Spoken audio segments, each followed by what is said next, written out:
साथियों, बहुत ही जल्द लोकसभा चुनाव होने वाले हैं। चंद महीनों का समय रह गया है। संभवतः जनवरी के लास्ट वीक में आचार संहिता लगने की पूरी संभावना है। मैं जहां बैठा हूं, ये चाय की दुकान है। यहाँ कुछ नेतागण हमें बैठे दिख गए तो मैं भी अचानक से रुक गया। इन लोगों से बात करने को, जानने का प्रयास करता हूँ किस पार्टी के समर्थक हैं, चुनाव की क्या स्थिति है और आगे आने वाले 2024 का लोकसभा चुनाव किस मुद्दे पर होने वाला है। क्योंकि इन्होंने चाय पे हमें इनवाइट किया तो मैं भी चाय पीते पीते ही चर्चा की शुरुआत करूंगा। सबसे पहले तो नेताजी, आपका परिचय क्या है ये बताइए। मेरा नाम है के यादव। जी यादव जी। समाजवादी पार्टी का फाउंडर मेंबर हूँ जी और बाकी सारे संगठनों में प्रदेश का पदाधिकारी रह चुका हूँ। ठीक है। जी। हाँ, समाजवादी पार्टी का फाउंडर मेंबर हूँ और मेरा नाम है के यादव। 2024 का लोकसभा चुनाव बहुत नजदीक है। चंद महीनों का समय रह गया। समाजवादी पार्टी की क्या तैयारियां? समाजवादी पार्टी वो पार्टी है, गांव गरीब किसान की पार्टी है। ये पूरा प्रदेश और पूरा देश जानता है। हम गांव से निकले हुए लोग हैं जो आज शहरों में हैं। पहले हम गांव में मजबूत थे, अब हम शहरों में भी मजबूत हैं और हमारी पूर्णता तैयारी है। समाजवादी गांव गरीब किसान की पार्टी है, जो कि पहले बीजेपी या कांग्रेस और भी दल का कहते थे कि ये गांव की पार्टी है, हमारा शहरों में कुछ नहीं है। समाजवादी लेकिन पार्टी आज हम शहरों में भी समाजवादी हैं। पार्टी 2024 का चुनाव किस मुद्दे पर लड़ेगी?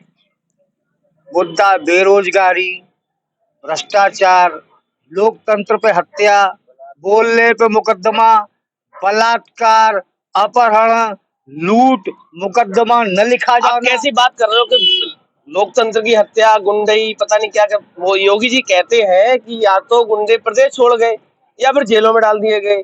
और ये आरोप तो आप पे हमेशा लगता रहा कि आप गुंडे हैं। आपकी सरकार जब होती है तो गुंडा राज बढ़ जाता है। बिल्कुल आपने ठीक कहा, क्योंकि सरकार है, आप सरकार में है और आप पत्रकार हैं। आप एक चीज बताइए, लोकतंत्र को पढ़ो, लोकतंत्र की परिभाषा पढ़ो। बाबा साहब ने जो संविधान दिया है उसको पढ़ो और पढ़ने के बाद आकलन करो कि लोकतंत्र में जब कहने का अधिकार नहीं रहेगा तो सड़कें सूनी हो जाएंगी, और जब सड़कें सूनी हो जाएंगी तो ये संसद और सरकार आवारा हो जाएगी, निरंकुश हो जाएगी। अगर हम विरोध नहीं करेंगे और विरोध करने के बाद अपनी बात नहीं रख पाएंगे तो काहे का लोकतंत्र है। आपने कहा कि सड़कों पे संघर्ष करो, अगर सड़कें सूनी हो जाएंगी तो लोहिया जी ने कहा था संसद आवारा हो जाएगी। एक बात आप बताइए, आपके नेता पे आरोप लगता है कि वो एसी के नेता बन के रह गए हैं, सड़कों पे संघर्ष नहीं कर रहे हैं। समाजवादी पार्टी एक बार एक समय नेताजी का दौर था। आज समाजवादी पार्टी की स्थिति जो आरोप लगाती है भाजपा, वो एसी के नेता है। नितांत गलत आरोप लगाती है। देहात में एक कहावत है, सारे लोग जानते हैं, ये माताएं बहनी खड़ी हुई है, कि बापत पूत परापत घोड़ा न होए तो थोड़ा थोड़ा। नेताजी के पुत्र हैं अखिलेश यादव, माननीय मुलायम सिंह के पुत्र हैं। जितने भी लोग ये प्रचार करते हैं, झूठा प्रचार करते हैं। आप देखिए हमारे नेता को, नेताजी के बाद अखिलेश यादव को देखिए, चुस्त फुस्त दुरुस्त। अगर कोई दूसरा नेता हो भारत में तो उसका नाम बताइए मुझे। नहीं, लोग तो आरोप लगाते हैं कि नेताजी की विरासत अखिलेश जी को राजनीतिक विरासत में मिली है। अगर उन्होंने संघर्ष किया होता तो वो चीजों को समझते। विरासत में कैसे मिली? जब चुनाव लड़ाया एमपी का तो क्या नेताजी चुनाव लड़ने गए थे? अखिलेश जी को जब चुनाव लड़ाया, हमारी पार्टी ने डिसाइड किया कन्नौज से, तो अखिलेश जी चुनाव लड़े और जनता ने उनको वोट दिया। विरासत तो उसे कहते हैं कि राज्यसभा मेंबर बना दिया हो, एमएलसी बना दिया हो। आप अपनी परिभाषा भी दुरुस्त करिए। और तमाम लोग कह देते हैं, नितांत गलत बात कहते हैं। नेताजी थोड़ा सा खड़े हो जाए। जनप्रतिनिधि पे भाई जनता के द्वारा चुने हुए वो नेता हैं। अगर वो राज्यसभा मेंबर बनाए गए होते, एमएलसी बनाए गए होते तो तब दूसरी बात थी। जनता के बीच में गए, जनता के बीच में उन्होंने काम किया, साइकिल चलाई, नेताजी समाजवादी पार्टी का झंडा बुलंद किया। उसका परिणाम हुआ कि मेंबर ऑफ पार्लियामेंट बने। इस बार क्या तैयारियां हैं और सबसे मुख्य मुद्दा क्या रहेगा? सबसे मुख्य मुद्दा तो ये है कि कांग्रेस से पहले जब अंग्रेज देश में थे तो डिवाइड एंड रूल करते थे। ठीक है। वर्ल्ड इकोनॉमिक का सर्वे आप देख लीजिए, पहली बार देश में हुआ जब अंग्रेजी शासन भी था, उसके बाद जो लोकतांत्रिक व्यवस्था आई, कांग्रेस शासन था, कि 80 करोड़ लोगों को भिखारी बना दिया। फिर भी तो 80 लोग करोड़ लोगों को भिखारी बना दिया। उनके पास संसाधन नहीं है, उनके पास मौका नहीं है, उनके पास न शिक्षा से, न रोजगार से, न किसी काम से वंचित कर दिया, भिखारी बना दिया। इससे ज्यादा दुर्भाग्य क्या होगा? आप कह रहे भिखारी बना दिया, फिर भी तो जनता वोट दे रही, दो बार की मैंडेट की सरकार बना रही है जनता। 24 में वो कह रहे हैं हम तीसरी बार फिर 350 से ज्यादा सीटें जीत के आएंगे। 10 साल पूरे हो जाने दीजिए, कोई नई बात नहीं है। अटल जी जब प्रधानमंत्री थे, देश की मीडिया, आप सारे लोग कह रहे थे, उन्होंने एक नारा दिया था, इंडिया शाइनिंग का, इंडिया शाइनिंग का। उसके बाद क्या हुआ था? दूसरी बात, ये आपको भी मालूम है, उनको भी मालूम है, और ये चीज मुझे भी मालूम है। 10 साल पूरे हो जाने दीजिए। जनता, इस प्रदेश और देश की जनता बहुत जागरूक है, बहुत समझदार है। आपने मेरे साथ क्या काम किए हम जानते हैं। एक बार मौका दिया, हो सकता है कि गलती रही हो, दोबारा फिर अच्छे काम करते। जनता ने दोबारा मौका दिया, लेकिन अब तीसरी बार, तब हम आप फिर बात करेंगे पार्लियामेंट। आपका क्या नाम है? हमारा नाम नरेंद्र पाल है। एक तरफ नरेंद्र मोदी, दूसरी तरफ नरेंद्र पाल। मोदी जी से तुलना नहीं की नहीं है, मैं नाम की तुलना कर रहा हूँ, वो तुलना नहीं कर रहा था।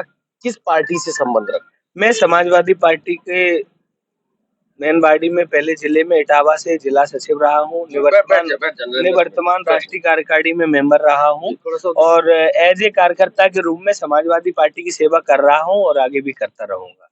24 का चुनाव है, युवा हैं आप, इस बार युवाओं के लिए मुख्य मुद्दा क्या रहेगा समाजवादी पार्टी? हमारे समाजवादी पार्टी के संस्थापक श्रद्धेय नेताजी हमेशा कहा करते थे कि समाजवादी पार्टी युवाओं की पार्टी है और हमारे यहाँ एक नारा भी दिया जाता है कि जिस ओर जवानी चलती है उस ओर जमाना चलता है। समाजवादी पार्टी में युवाओं की भरमार है और इस बार उत्तर प्रदेश का युवा समाजवादी पार्टी के साथ है और 2024 में बड़ा बदलाव करने जा रहा है।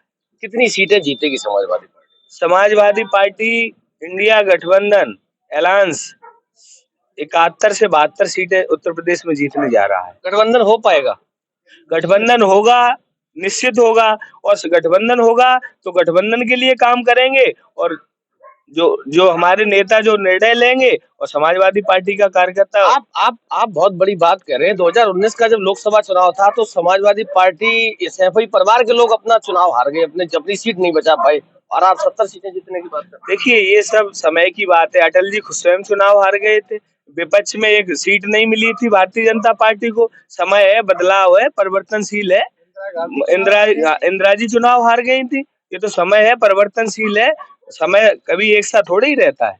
और भारतीय जनता पार्टी की जो नीतियां रही, कुरीतियां रही, वो सब देश की जनता जान चुकी है। 24 में बड़ा बदलाव करने जा रही है। सत्तारूढ़ पार्टी आरोप लगा रही है गठबंधन की कि सब दूल्हा बने घूम रहे हैं। चेहरा कौन है? मोदी के मुकाबले चुनाव कौन लड़ेगा?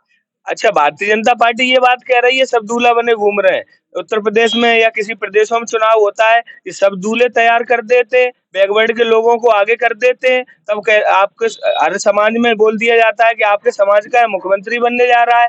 यहाँ सब इंडिया अलायंस ने सब चीज व्यवस्थित कर रखी है और बहुत अच्छा चुनाव लड़ने जा रहे हैं 2024 में। आपने ओबीसी की बात करी।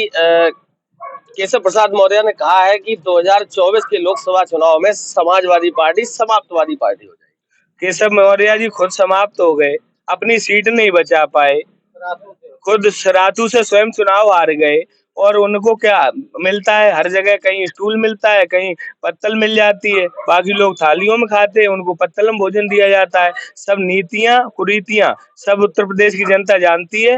बैकवर्ड और दलित को, अल्पसंख्यकों को, किसानों को, नौजवानों को भारतीय जनता पार्टी ने कुछ नहीं दिया, सिर्फ और सिर्फ छलावा के। एक सबसे बड़ा आरोप लगता है कि जब आपकी सरकार आ जाती है तो गुंडा राज बढ़ जाएगा। इनसे बड़ा गुंडा कौन हो सकता है? आप उत्तर प्रदेश में आंकड़े देख लीजिएगा, बलात्कारियों की संख्या देख लीजिए, कितने बलात्कार बढ़ गए और कितने अपहरण बढ़ गए। इस अलाउंस में श्रद्धेय नेताजी जब चीफ मिनिस्टर हुआ करते थे उत्तर प्रदेश के, हमारे यहाँ भेड़ है, चंबल के भेड़ों में यानी कितने दस्यु दहाड़ते थे, नेताजी ने भेड़ साफ करा दिया था। और ये बात करते हैं गुंडागर्दी की, इनसे बड़ा तो गुंडा कोई हो नहीं सकता। हमारा एक नेता है माननीय अखिलेश यादव जी, देख लो कितने मुकदमे हैं। और एक भारतीय जनता पार्टी से उत्तर प्रदेश के मुख्यमंत्री हैं, उनके ऊपर मुकदमे देख लो, आंकड़ा नाप लगा लो कि कौन गुंडा हो सकता है, पता चल जाएगा।